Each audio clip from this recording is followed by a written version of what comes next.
வந்திருக்காங்க. நைட்டு வந்து இங்கே தங்கி அம்மாவை வந்து தரிசனம் பண்ணி சாப்பிட்டுட்டு எல்லாமே இப்போ அம்மா கிட்ட பூஜை மாடிட்டு போகிறாங்க.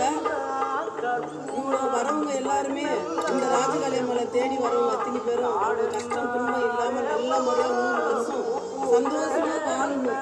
தாயை ராஜகாளியம்மா படி அளக்கணும், அவங்க கூட இருந்து துணையாக இருக்கணும், அவங்க கஷ்டமெல்லாம் விட்டு விளங்கணும். இந்த ராஜகாளியம்மனை தேடி வந்திருக்காங்க. நம்ம ஆந்திராவில் இருந்து நைட்டு வந்து இங்கே தங்கி பூஜை முடிச்சுட்டு எல்லாம் அம்மாவை தரிசனம் பண்ணிட்டு போகிறாங்க. அவங்க நல்லா இருக்கணும் தாயே. ஓம் சக்தி பராசக்தி தாயே ராஜராஜேஸ்வரி ராஜகாளியம்மா.